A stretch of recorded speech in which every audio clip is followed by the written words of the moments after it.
Hello बच्चों, नमस्कार। स्वागत है आप सभी का पीडब्ल्यू फार्मा के इस चैनल पे। I doctor Supriya Mishra, your pharma mentor. तो बेटा, आज आप सभी के लिए मैं लेके आई हूँ एक बहुत ही सॉलिड स्ट्रैटेजीज जो कि एवरी स्टूडेंट्स को फॉलो करना चाहिए अगर वो कॉम्पिटिटिव एग्जामिनेशंस के लिए प्रिपेयर कर रहे हैं। तो बच्चों, आप सभी के लिए मैं लेके आई हूँ 5 ऐसे टिप्स जो कि आपके हर गवर्नमेंट एग्जामिनेशंस के लिए फ्रूटफुल रहने वाले हैं। तो चलिए जी, तो जानेंगे आज हम इस वीडियो के जरिए कि ऐसे कौन से 5 चीज आपको फॉलो करने हैं ताकि आप अपने गवर्नमेंट एग्जामिनेशंस में अपनी रैंक सुनिश्चित कर सको। तो सबसे इंपॉर्टेंट बात यह है कि देखा जाए तो 95% से भी अधिक ऐसे स्टूडेंट्स होते हैं जो कि बहुत मेहनत करते हैं, बट उनका सिलेक्शन नहीं हो पाता है। तो क्या इसके पीछे जो स्ट्रैटेजी है वो है इंटेलिजेंस कम होना? बिल्कुल भी नहीं।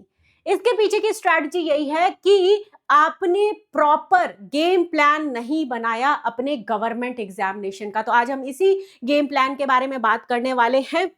एग्जाम के pattern, smart studies, regular practice and very important, be positive. Right. तो यहाँ पे हम स्टे पॉजिटिव रहने वाली भी चीजें यहाँ पे देखने वाले हैं बच्चों। तो चलिए जी, लेक्चर को स्टार्ट करते हैं। तो फर्स्ट ऑफ ऑल अगर बात करते हैं कि 5 ऐसे कौन से टिप्स हैं जो कि हर एक बच्चे को फॉलो करना चाहिए, तो यस, 5 ऐसे टिप्स के बारे में यहाँ पे हम देखने वाले हैं। फर्स्ट ऑफ ऑल अगर बात की जाए तो फॉर्मूला, एक सबसे बेस्ट फॉर्मूला है, दैट इज LRP। LRP का फॉर्मूला बेटा, LRP का फॉर्मूला क्या कहता है?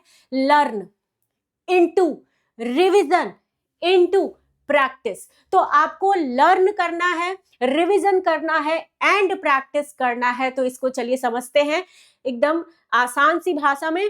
तो फर्स्ट ऑफ ऑल अगर आप देखोगे बेटा, तो लर्न 10%, सपोज आपने 10% पढ़ाई करी, लर्न करा, फिर 10% का ही आपने रिवीजन किया, 10% का रिवीजन किया और उसी 10% का आपने फर्दर किया प्रैक्टिस। तो इनटू करते चले जाओ, कितना हो गया? 1000। तो डेफिनेटली बेटा 1000% जो है आपके चांसेस बन जाते हैं सक्सेस होने के। तो ये फॉर्मूला बहुत अच्छा काम करता है, LRP का फॉर्मूला। तो अगर जो भी बच्चा कंसिस्टेंटली अगर देखा जाए तो लर्न करे, नॉलेज इकट्ठा करे, इसके अलावा अगर आप प्रैक्टिस कर लेते हो, रिवीजन कर लेते हो, तो डेफिनेटली आपको सक्सेस मिलेगी। बहुत सारे बच्चे क्या करते हैं, वो भाग रहे होते हैं कि हमें यहाँ से कंटेंट पढ़ना है, 20 बुक उठानी है, और 20 बुक, बहुत सारी बुक अगर आप उठाओगे, बहुत सारी जगहों से अगर आपको लग रहा है कि पढ़ना है, तो उतना ही ज्यादा कंफ्यूजन होगा। तो एक सोर्स उठाओ और उस पे महारत हासिल करो, ये बहुत ज्यादा इंपॉर्टेंट है बेटा, ये चीज आपको ध्यान रखनी है। तो study according to previous year questions. तो यही कहना चाहूंगी कि आपके मेजर सब्जेक्ट्स, आपको पता है भाई कि मेजर सब्जेक्ट्स कौन कौन से हैं, आपके एवरी कॉम्पिटिटिव एग्जामिनेशंस में आपको पता होते हैं। लेकिन क्या एग्जामिनेशन में क्वेश्चन हर बार नए नए रिपीट होके आते हैं? नहीं, आपके इन्हीं पुराने क्वेश्चनों में से ही क्वेश्चंस रिपीट होके आते हैं। तो ध्यान रखिए, PYQ करना बहुत ज्यादा इंपॉर्टेंट है, प्रीवियस ईयर की एनालिसिस करना वेरी इंपॉर्टेंट। तो हाई वेटेज सब्जेक्ट्स जो भी हैं उनको आपको एनालिसिस करना चाहिए, सबसे पहली चीज। दूसरा, आपसे फ्रिक्वेंटली जो पूछी गई है ड्रग्स के बारे में, और स्पेसिफिकली कुछ ऐसे टॉपिक्स होते हैं बेटा जिनसे हर साल एग्जामिनेशंस में क्वेश्चंस पूछे जाते हैं, तो ऐसे क्वेश्चंस की प्रैक्टिस अपने को पहले करनी है।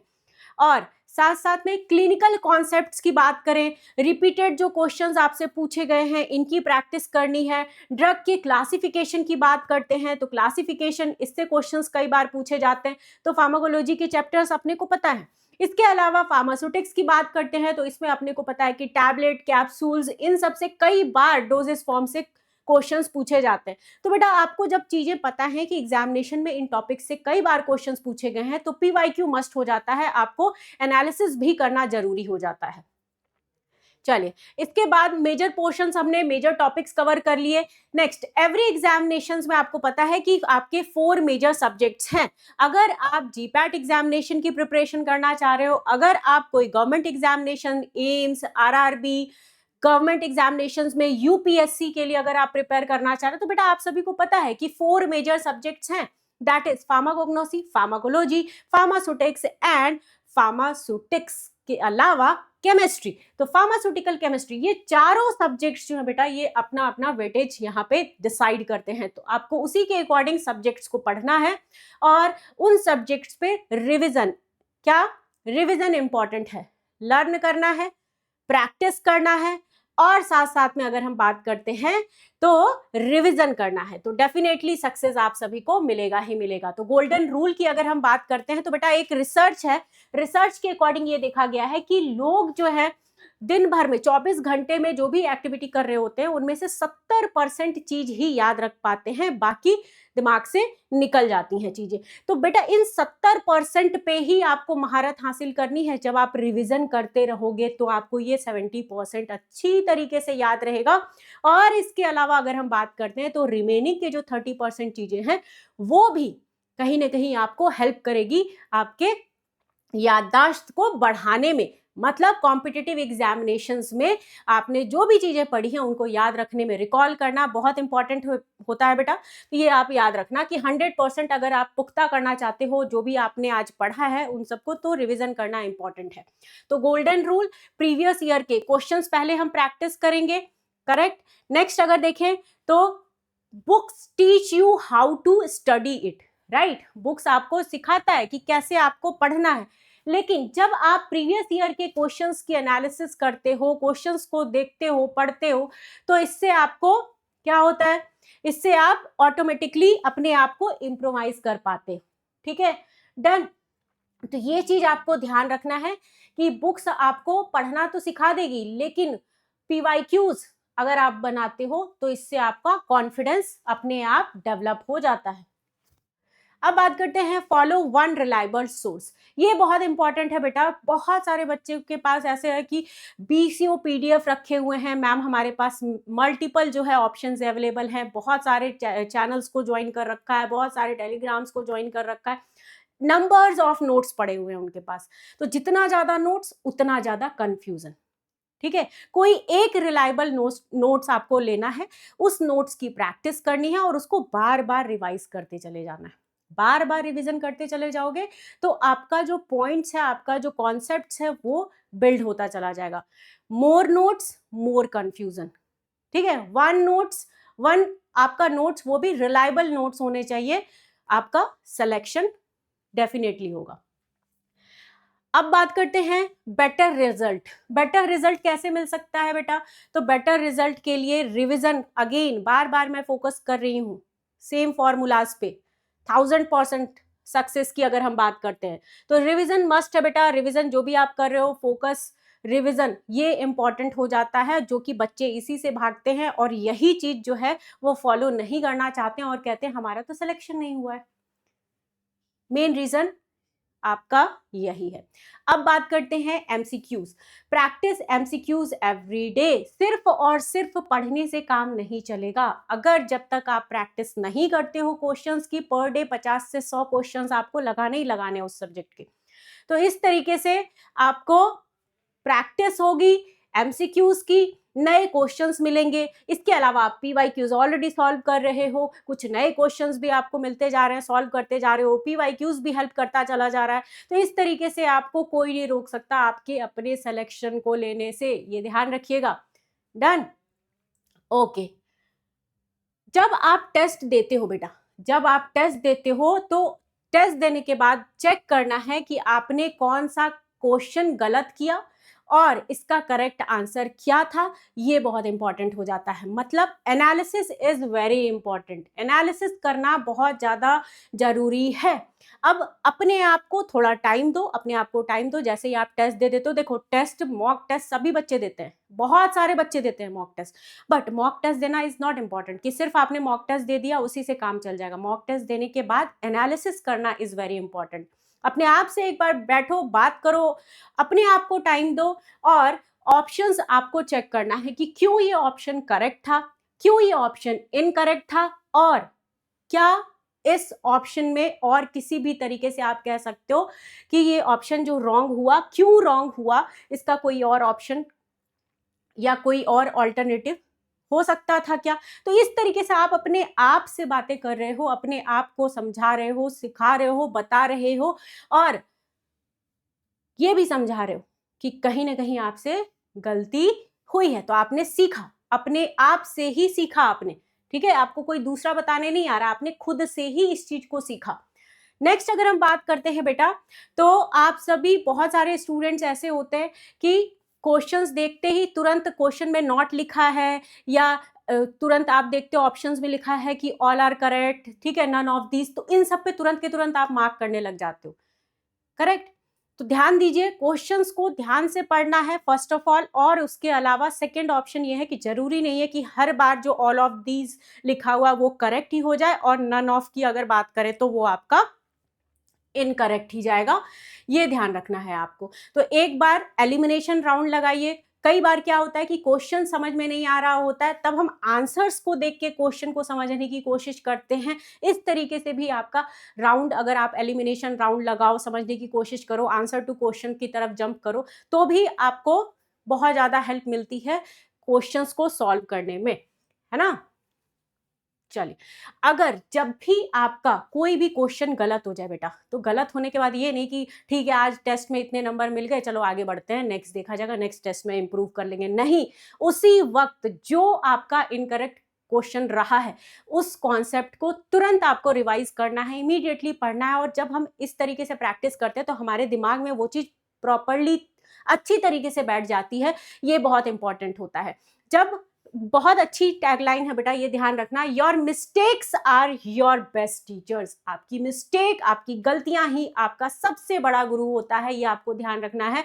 जब आपने मिस्टेक किया, आपने तुरंत सीखा कि यस हमसे ये गलती हो चुकी है, नेक्स्ट टाइम हमें ये गलती नहीं करनी। लेकिन मिस्टेक होने के बाद अगर आप आगे बढ़ गए तुरंत, तो आपको पता ही नहीं चलेगा आपने कौन सी जगह पे सिली मिस्टेक करी। अब ये मिस्टेक्स को कैसे समझे, क्या करें, इसके पीछे भी कुछ आपको एनालिसिस करने की जरूरत है, बिल्कुल है बेटा। नोट डाउन करो, चीजों को नोट करो, है ना, क्लियर है। चीजों को नोट करना इंपॉर्टेंट है। एक डायरी बनाइए, उसमें प्रॉपर्ली जो भी गलतियां हुई आपकी उसको नोट कीजिए। और उसके बाद आपने क्वेश्चंस को पढ़ा तो आपको जल्दबाजी में तो नहीं कहीं आपने आंसर कर दिया, तो इस टाइप की गलतियां नोट करो। ये नहीं कि अच्छा ये क्वेश्चन गलत हो गया, इसका करेक्ट आंसर ये होना था, बस इस तरीके से नहीं। आपने जो भी क्वेश्चन पढ़ा उस वक्त क्वेश्चन के टाइम पे आपका मेंटल स्टेटस क्या था, आपने क्वेश्चन को क्या जल्दबाजी में पढ़ा, क्या आपसे क्वेश्चन ही छूट गया, या फिर आपने क्वेश्चन में नॉट लिखा था वो नहीं देखा, या फिर ये कॉन्सेप्ट कभी आपने पढ़ा ही नहीं था, है ना। तो ये हर तरीके की चीजें आपको एनालिसिस करनी है, नोट करनी है, ये ध्यान रखिएगा। अब बात करते हैं आपका फोर्थ टिप। तो ये फोर्थ टिप की अगर बात करते हैं तो रिवीजन, ये आपका प्रायर अगर देखा जाए तो बच्चे इस चीज को भागते हैं, आपका रिवीजन करना ही नहीं चाहते। बेटा रिवीजन करने से टाइम की बचत होती है। अगर कोई टॉपिक आप सभी को लग रहा है कि आधा घंटा टाइम ले रहा है रिवाइज करने में पहली बार, ठीक है, आधा घंटा टाइम ले रहा है, तो सेकेंड टाइम जब आप उसको रिवीजन करने जाओगे तो वो 15 मिनट लेगा। थर्ड टाइम जब आप रिवीजन करने जाओगे तो हो सकता है आपको सिर्फ और सिर्फ 5 मिनट, वो भी मैंने ज्यादा बता दिया, 2 से 3 मिनट में ही आपका वो चीज रिवाइज हो जाए। तो इससे क्या हुआ, टाइम की बचत हुई, और इससे आपका सक्सेस, जो कि अश्योर आप कर रहे हो कि हाँ अब मुझे सक्सेस मिल सकती है। बिल्कुल बी पॉजिटिव, पॉजिटिव रहिए और रिदम मेंटेन रखिए, कंसिस्टेंसी मेंटेन रखना है, ये ध्यान रखिए। तो इसमें हम रिवीजन का कुछ प्रोसेस बेटा आप सभी को ध्यान रखना है कि जो भी टॉपिक्स आपने जब पढ़ा सेम डे उसका रिवीजन कीजिए। पहला क्या है, सेम डे रिवीजन। सेकंड क्या है आपका, 3 दिन के बाद रिवाइज कीजिए उस टॉपिक को, ठीक है। देन 7 डेज के बाद रिवीजन कर लीजिए, एंड देन 15 डेज के बाद रिवीजन कीजिए, तो वो टॉपिक आपका बिल्कुल परफेक्ट हो जाएगा, आपके माइंड में अच्छी तरीके से बैठ चुका है। अब ये कॉन्सेप्ट से रिलेटेड क्वेश्चन आपके गलत नहीं होंगे। और इस मेथड को हम बोलते हैं बेटा स्पेस्ड रिवीजन। क्या बोलते हैं, स्पेस्ड रिवीजन के नाम से भी इस मेथड को हम जानते हैं। इंफॉर्मेशन को आप लॉन्ग टाइम तक अपने मेमोरी में बिठा लेते हो और इस तरीके से आप अपने एग्जामिनेशन में परफेक्शन लाते हो और इंप्रूव करते हो अपने मार्क्स को भी।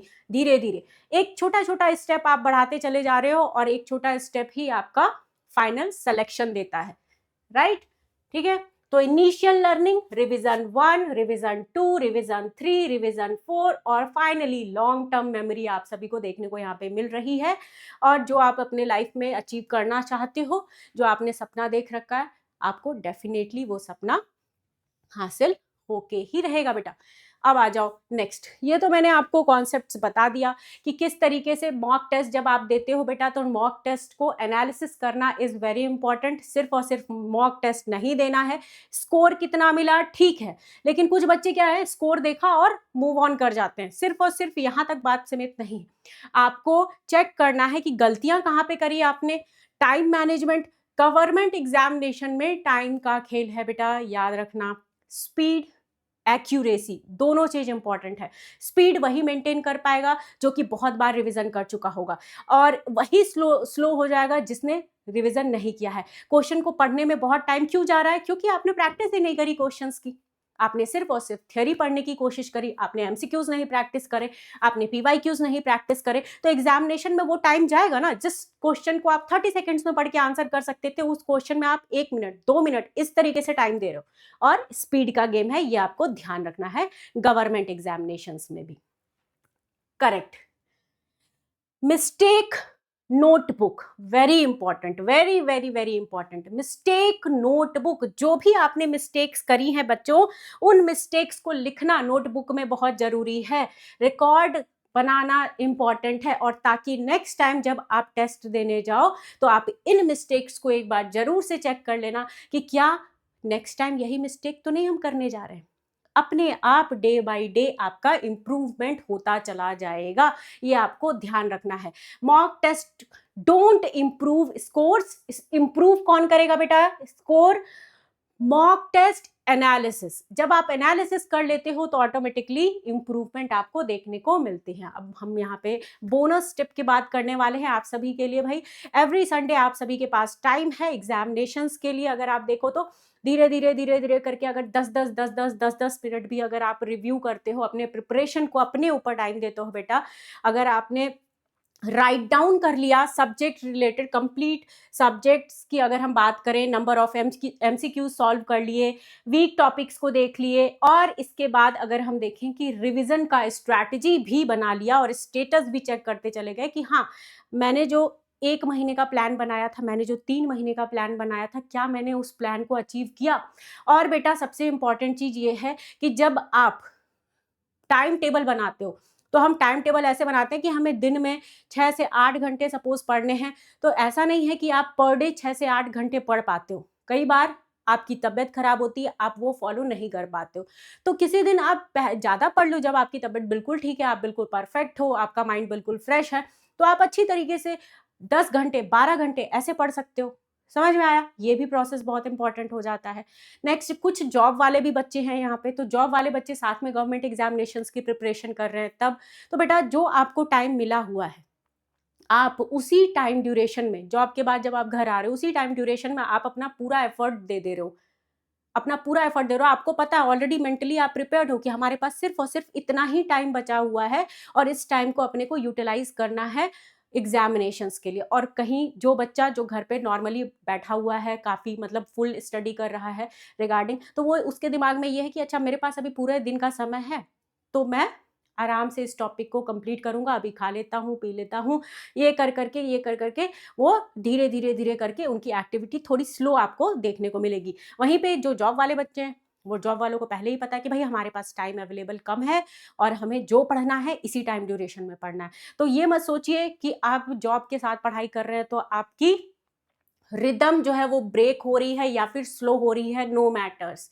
जितना पढ़ रहे हो वो इम्पॉर्टेंट है, और जितनी मेहनत कर रहे हो वो इम्पॉर्टेंट है, और इसके अलावा जितनी अलर्टनेस के साथ मेहनत कर रहे हो ये इम्पॉर्टेंट है बेटा। 4 घंटे पढ़ रहे हो ठीक है, लेकिन 2 घंटे भी अगर आप पढ़ के 4 घंटे के बराबर मेहनत जो कर रहा है उसके बराबर 2 घंटे में अगर आप कर ले रहे हो अलर्टनेस के साथ में वही काम को, तो ये इक्वल है। ठीक है, तो ध्यान रखिए, ये मैटर नहीं करता। बहुत सारे बच्चे पूछते हैं कि मैम जॉब के साथ कैसे मैनेज करना है, जॉब के साथ कैसे मैनेज करना है। ये एक तपस्या है बेटा। तपस्या जो है, इसी तपस्या को आपको जीना है, और मैनेज करना है। इस तपस्या से जैसे ही आप निकलोगे तो एक आपका सुनहरा भविष्य वेट कर रहा होगा भाई, तो उसका भी पॉजिटिविटी के साथ में वेलकम करना है। ठीक है, तो यस, ये आप सभी के लिए टिप्स था। तो बहुत इंपॉर्टेंट है कि 5 ऐसे सॉलिड कौन कौन से पॉइंट्स हो सकते हैं फॉर एवरी गवर्नमेंट एग्जामिनेशन। बच्चों, सक्सेस जो है सिर्फ और सिर्फ देखा जाए तो स्मार्ट बच्चों का ही नहीं होता है। सक्सेस डिपेंड करता है बेटा कंसिस्टेंट बच्चों का। तो कंसिस्टेंसी इज बहुत ज़्यादा important for your examination, for your preparations, right. तो चलिए जी, स्टे डिसिप्लिन्ड बच्चों, बहुत इंपॉर्टेंट है। कंसिस्टेंट होना जरूरी है। राइट स्ट्रैटेजी फॉलो करना बहुत इंपॉर्टेंट है। इसके अलावा एक एक दिन भी अगर आप इंप्रूव कर रहे हो बेटा, तो डेफिनेटली आप अपने मुकाम को हासिल कर पाओगे। नेक्स्ट अगर हम बात करते हैं अपने आप पे भरोसा करना, अपने आप पे, बिलीव इन योरसेल्फ, अपने आप पे भरोसा करो, डेफिनेटली आपको सक्सेस मिलेगा ही मिलेगा। ठीक है, डन। तो ये था आप सभी के लिए बेटा रिगार्डिंग जो 5 पॉइंट्स मैंने आपको बताए और एडिशनल एक पॉइंट भी बताया, वो सारी चीज़ें आपको ध्यान रखनी है। All the best for your examinations. और इन सभी चीज़ों को अगर आप फॉलो करके आगे बढ़ते हो बच्चे, तो डेफिनेटली सक्सेस मिलनी ही मिलनी है। Thank you everyone.